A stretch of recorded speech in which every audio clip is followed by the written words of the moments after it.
el aprendizaje cooperativo, el aprendizaje basado en proyectos, de la gamificación, que son metodologías que ya van transformando la manera en que nos conectamos para aprender.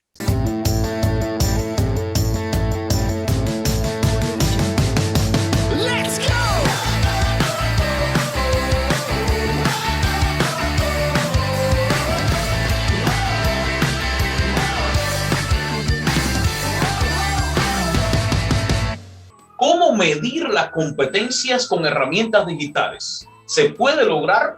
¿Cómo se hace? Sí, definitivamente hay estándares de medición de la valoración, digamos, de la incorporación de la tecnología en el aula.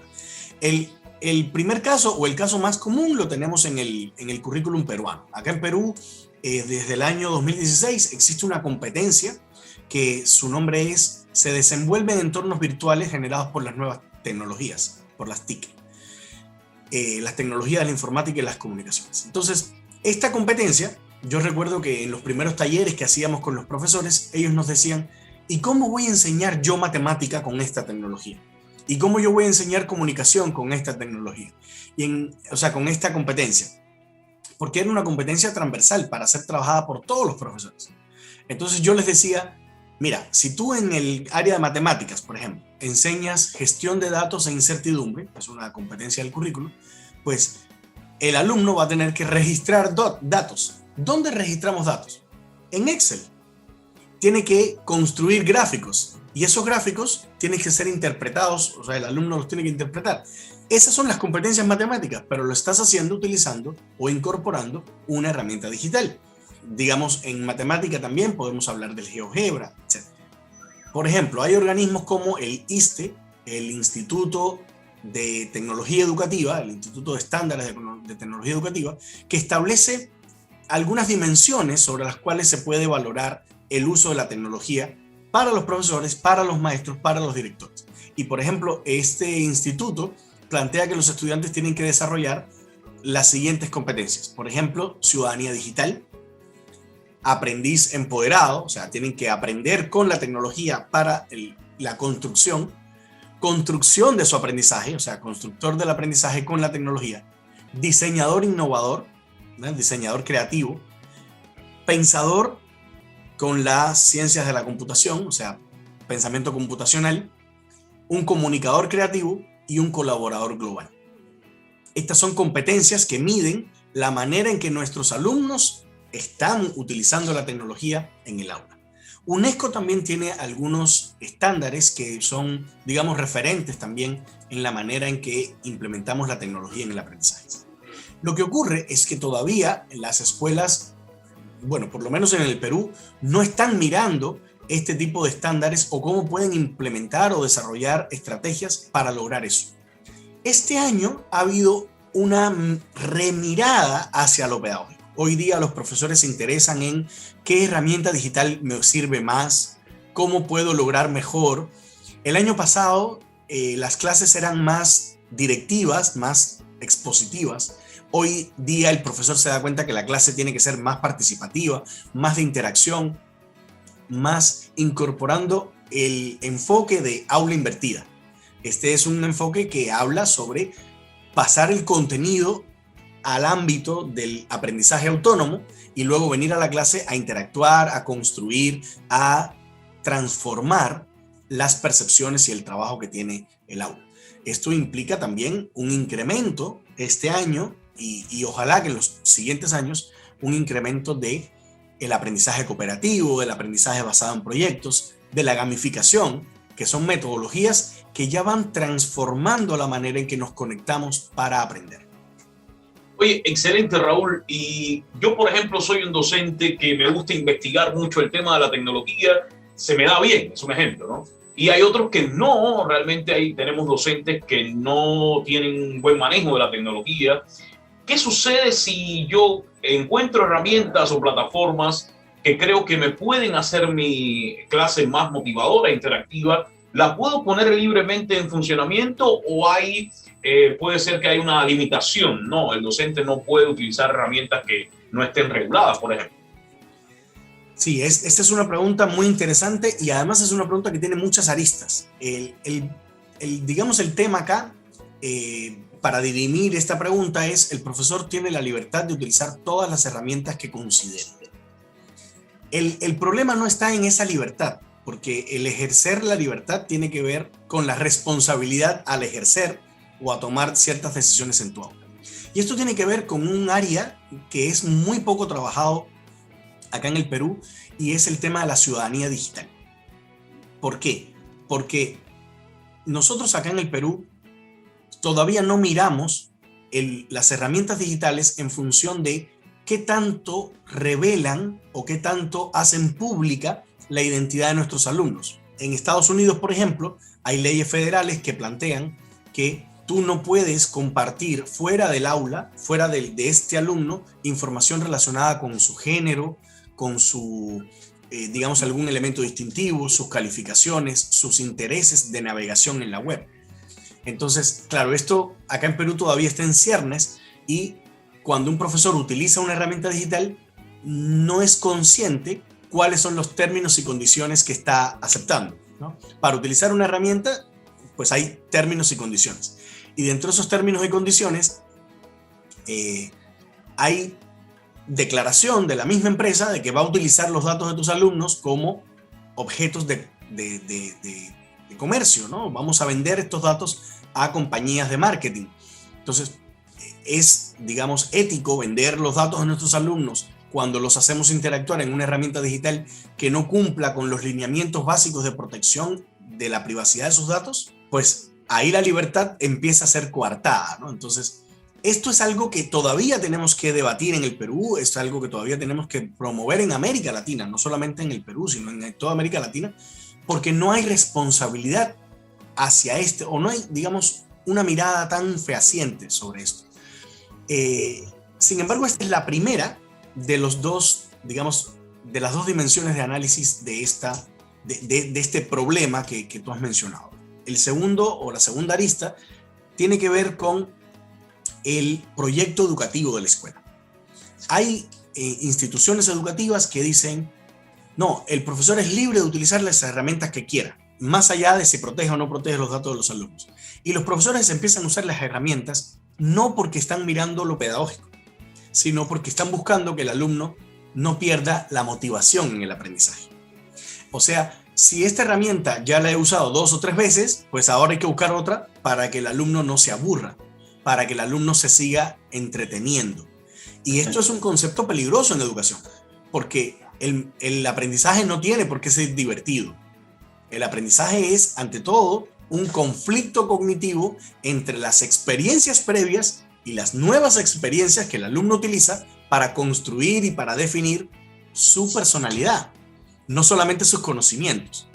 Entonces ahí, pues, choca el hecho de que los profesores dicen: no, ya usé mucho esta herramienta, ahora voy a usar esta otra, para que se mantengan entretenidos, para que no se aburran.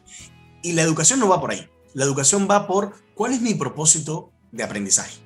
La educación va por cuál es la finalidad con la que yo quiero usar esta herramienta digital. Entonces ahí hay una regla de oro que siempre comparto, que siempre, digamos, traigo a colación, y es que menos herramientas digitales es más, porque menos herramientas digitales implica que nuestros alumnos van a tener menos estrés aprendiendo cosas nuevas, van a tener también menos espacio para distraerse, porque el centro, la esencia del aprendizaje no es la herramienta nueva, sino aquello que la herramienta te permite hacer. Oye, Raúl, ¿y qué le dices a los padres? Porque si los docentes estamos en ese fenómeno que se nos ha presentado con el uso de las tecnologías para la enseñanza, ¿cómo los padres van a asumir esa nueva cultura del aprendizaje?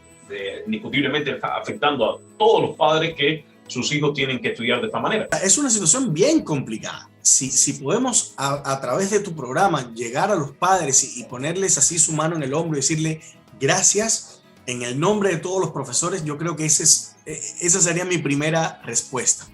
Los papás en este aislamiento han tenido que ser los maestros de sus hijos. Es verdad que el sistema educativo no estaba estructurado para irnos completamente al mundo virtual, y esa falta de estructura ha sido posible solo gracias a la colaboración y a la ayuda de los papás. Pero así como les agradecemos, así como les decimos gracias, también hay que decir cosas que no son tan saludables, ¿no? ¿Por qué? Porque vemos que los papás no solamente estructuran a sus hijos o los ayudan a implementar la tecnología, sino que también les dicen que tienen que responder, les ayudan a la hora de armar, digamos, intervenciones o intervienen. O sea, el profesor está con ellos, con los alumnos, y el papá, maestra, discúlpeme que un ratito. Este es el momento de los niños y hay que entender ahí que si bien es cierto que la tecnología ha convertido a cada casa en un aula, también es cierto que los demás niños necesitan respeto, porque ellos están sintiendo que hay privacidad hacia el interior de la clase. Y esa intimidad que se genera en una videoconferencia es también lo que genera esa conexión afectiva que mencionábamos al inicio. Y lo segundo es que el papá también tiene que dejar que su hijo sea autónomo. ¿Sabes qué, hijo? Hazlo tú. Pero papá, no sé hacerlo. Inténtalo. Yo te puedo ayudar, pero no te puedo decir qué hacer. Y ese concepto de ayudar sin decir qué o sin decir cómo, es algo que los papás hemos tenido que ir aprendiendo en este estadio. Porque si tú le dices a tu hijo cómo, tu hijo no desarrolla las competencias que necesita para convertirse en un aprendiz el resto de su vida. Porque si algo nos ha traído el siglo XXI es que la única manera de subsistir al futuro es si desarrollamos aprendizajes de autoaprendizaje, si desarrollamos competencias de autoaprendizaje. Bueno, Raúl, excelente todas las sugerencias que le haces también a los padres. Volvemos a los maestros y desde esa vasta experiencia que tienes como coach de Google, como trainer de Google y esos años de experiencia con la tecnología educativa, ¿cuáles son las herramientas que desde tu punto de vista hoy tienen mejores resultados, que hoy se pueden utilizar y que realmente ya se han verificado los resultados? Yo te voy a cambiar un poquito la pregunta. Yo te voy a comentar un poco cuáles son las herramientas digitales que más se utilizan y no necesariamente las que son más efectivas. Porque, como te mencionaba al inicio de la entrevista, el proceso de estructurar la clase digital ha sido un proceso largo y está siendo un proceso largo de ensayo y error. Entonces, el fenómeno que estamos viendo y que además lo comentamos acá con cierta preocupación es que los profesores están conociendo las herramientas y se acostumbran a ellas y ahí queda su espacio de exploración. Es como que ya encontré esta y ahí queda. Entonces eso no es tan saludable porque hay herramientas mejores, pero que si no las buscas, no las encuentras. ¿Cuáles son las herramientas que más se están utilizando? Bueno, en este momento las herramientas que más se utilizan para el aprendizaje son el WhatsApp, sobre todo en colegios públicos, el WhatsApp y las herramientas de gestión del aprendizaje que ya estaban establecidos, sobre todo en colegios privados como son el CIEWeb, el CIANET, ¿no? Que son plataformas de gestión de aprendizaje. Estas plataformas tenían muchas limitaciones hace unos años y con esto de la pandemia han empezado a transformarse para atender las necesidades educativas. Han incorporado herramientas para hacer videoconferencia dentro de la herramienta, que antes no lo tenía. Han implementado nuevos sistemas de registro y de comunicación de la información a través de la misma plataforma. Es indudable que esto ha sido una transformación muy abrupta, pero ha tenido muy buenos resultados. Sin embargo, todavía no llegan al nivel de impacto que tiene el Google Classroom o el Microsoft Teams dentro del aprendizaje. Y esto es porque estas herramientas ya tienen no solamente el respaldo de grandes, digamos, gurús de la tecnología o del respaldo de la empresa de Google o de Microsoft, que son empresas tecnológicas muy grandes que tienen además propuestas para la educación, sino también porque son empresas que ya tenían armado un ecosistema para llegar a los estudiantes. Evidentemente el YouTube, un gran repositorio de videos, es una de las herramientas más utilizadas, siempre lo ha sido, para desarrollar el aprendizaje, para mandarle a los alumnos videos. Y entre las herramientas digitales que generan interactividad, pues el Kahoot, el Quizzes, son herramientas que van ganando espacio. El Edpuzzle, por ejemplo, Flipgrid, son herramientas que se van haciendo más cercanas a los maestros. ¿Son las mejores? Son buenas. O sea, son muy buenas herramientas. Yo estoy certificado en el uso de muchas de estas herramientas, las comparto con los profesores en los talleres y son buenas. ¿Son las mejores? Siempre hay otras mejores. ¿No? El mundo de la tecnología avanza muy rápido. Sí, siempre. Se va actualizando. Y lo más, o sea, lo más interesante de esto es que no se trata de cuál me gusta más a mí o cuál yo promuevo como digamos, la panacea de las herramientas digitales, sino que el profesor tiene que reflexionar sobre qué es lo que quiere lograr en el aula, cuál es su propósito.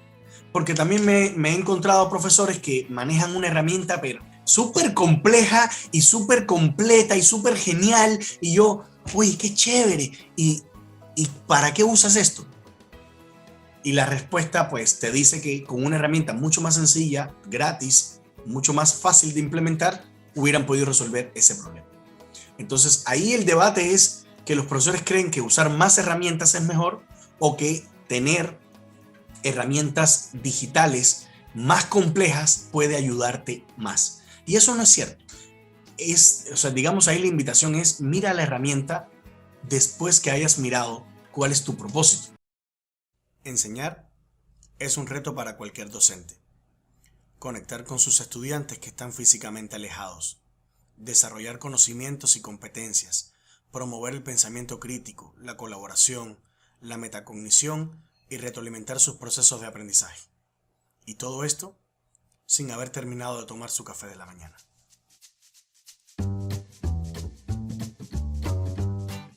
Aula SM es un aula virtual generada en el entorno de Google con el respaldo de la editorial Santa María, que cuenta con una organización por temas y sesiones. Esta organización en Google Classroom abarca toda la propuesta editorial de primaria y secundaria y se compone de actividades, los libros digitales y las evaluaciones que complementan nuestra plataforma SM Aprendizaje.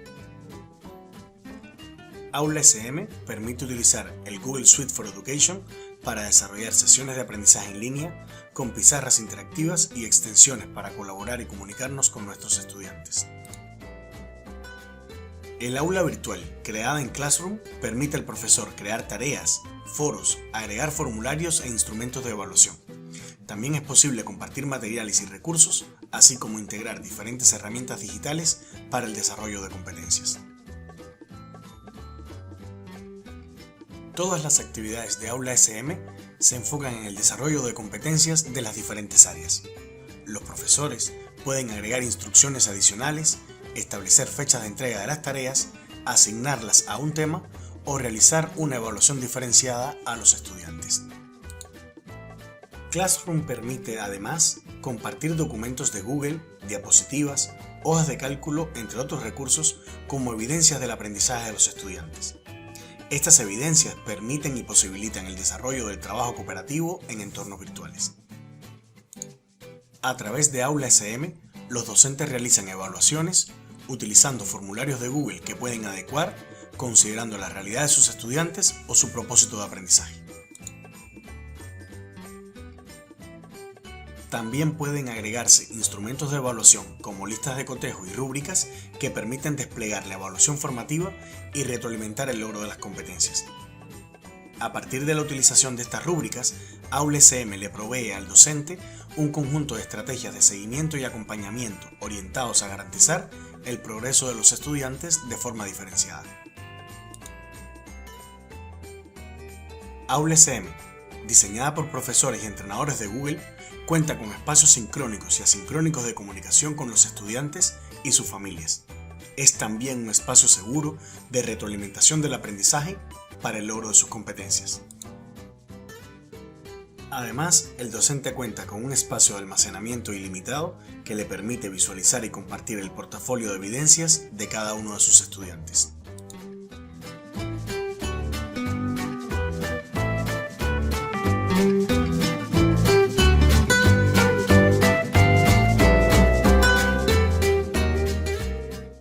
¿Hay alguna herramienta donde se puedan vincular el currículo nacional del Perú con las competencias? Sí, de hecho, nuestra empresa, EdGTech School, así nos pueden encontrar en Facebook, en Twitter, en Instagram. EdGTech School es actualmente la representante de una herramienta digital que es la única herramienta digital del mercado que te permite relacionar las preguntas, las actividades que realizas con tus alumnos, vincularlas con el currículum peruano.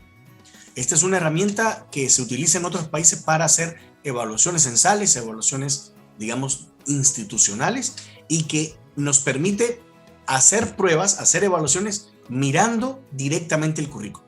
Esto es algo novedosísimo. Ahora, cuando hemos estado viendo con nuestros clientes para implementar estas herramientas, pues nos hemos encontrado que hay colegios que todavía no están ahí, que les interesa la herramienta, que les gusta, pero no están en el nivel de implementación, porque definitivamente es una herramienta para aquellos colegios que definitivamente apuesten por el desarrollo de las competencias, que definitivamente apuesten por la implementación del currículum. Y claro, llevar esa herramienta al aula es como que divertido. Ay, mira, los alumnos aprenden una herramienta nueva. Sí, pero no se trata de la herramienta nueva, se trata de cuál es tu propósito. ¿Quieres tú impulsar el desarrollo de competencias en tu colegio en serio? Entonces necesitas a Quizalize. Pero si no usas si no vas a usar esta implementación de la competencia en serio, estarías usándola para que los niños se entretengan, que eso es contrario al desarrollo de la competencia. No es, el aprendizaje no es para divertirse, es también para formar en nuestros alumnos esas competencias básicas que necesitamos para desenvolvernos en la sociedad. ¿Cuáles son los principales cursos dentro de la escuela que imparten ahí ustedes? Y esos cursos, ¿cómo son accesibles para los docentes hoy? Dentro de EdGTech School. Bueno, acá en la institución, acá en nuestra institución EdGTech School, tenemos cursos orientados en dos vertientes. El primero es sobre las herramientas digitales y sobre el uso de estas herramientas para generar aprendizaje, para cambiar el entorno del aprendizaje en la escuela. Digamos, por ejemplo, tenemos cursos para formar a los profesores en herramientas digitales de Google. Tenemos cursos para cada una de estas herramientas, no sé, un taller sobre el uso de Kahoot o Flipgrid o Quizalize. Pero también tenemos otro grupo de cursos más orientado hacia lo pedagógico, hacia qué herramientas digitales vamos a utilizar para transformar la colaboración en el aula, cómo podemos promover el uso del juego en el aula ahora que estamos en entornos digitales, cómo podemos promover el aprendizaje basado en proyectos. O sea, hay dos vertientes muy distantes, pero también muy conectadas, y es el ámbito digital, porque trabajamos, digamos, la herramienta por separado, pero también el ámbito pedagógico incorporando esas herramientas. Entonces ahí nos movemos. Tenemos cursos también instructivos, o sea, el profesor ingresa y de forma autónoma, cursos abiertos en línea, que el profesor puede de manera autónoma desarrollarlos para desarrollar competencias, para aprender el uso de la tecnología. Es muy interesante la propuesta formativa que tenemos y bueno, está contextualizada hacia la transformación de la escuela en entornos digitales. ¿Cómo seguimos el trabajo de Raúl Febles? ¿Dónde nos conectamos? ¿Dónde contactamos contigo? Si soy director de un colegio, si soy un docente que necesito desarrollar estas habilidades. Bueno, Raúl Febles es EdGTech School. A través de nuestro fanpage en el Facebook, EdGTech School, nos pueden encontrar en el Instagram, en Twitter. Estamos básicamente en todas las redes. Nuestra página web es edg.edu.p y también pueden conectar a través de nuestro WhatsApp corporativo 955-635-726. Un próximo webinar que tengas para los docentes y hacerle alguna invitación. Bueno, en nuestra página de Facebook estamos preparando una sorpresa. Estamos preparando un ciclo de webinars que respondan a la siguiente pregunta: ¿cómo preparamos el regreso al aula? porque ya estamos en proceso de vacunación, ya estamos, o sea, los adultos ya nos estamos vacunando, probablemente el siguiente semestre, después de agosto, septiembre, regresemos al aula. Y si no es así, en marzo del siguiente año vamos a regresar a la escuela. ¿Cómo vamos a pensar la escuela peruana? ¿Cómo vamos a pensar la escuela latinoamericana después que regresemos a clase? ¿Volveremos a la tiza y a la pizarra? ¿Utilizaremos los libros de texto tal como los hemos venido utilizando ahora? ¿O habrán cambios que debemos considerar e implementar? Estas y otras preguntas las vamos a resolver en estos webinars. Es un ciclo de webinars que vamos a desarrollar en nuestra página de Facebook y bueno, también lo vamos a compartir por nuestras redes. Muchísimas gracias a Raúl Febres por haber estado esta noche con nosotros en Crecer con EGLIS. Este tema educativo es muy largo y que involucra a todos los factores de nuestra sociedad. Gracias por todos tus aportes, Raúl, y éxitos en todo lo que desarrollen ahí en la escuela, que sabemos que tiene una larga experiencia en el Perú y Latinoamérica en los últimos años en la formación de docentes de alta calidad. Gracias, muy buenas noches. Gracias a ti, Eglis, y gracias también a tus televidentes.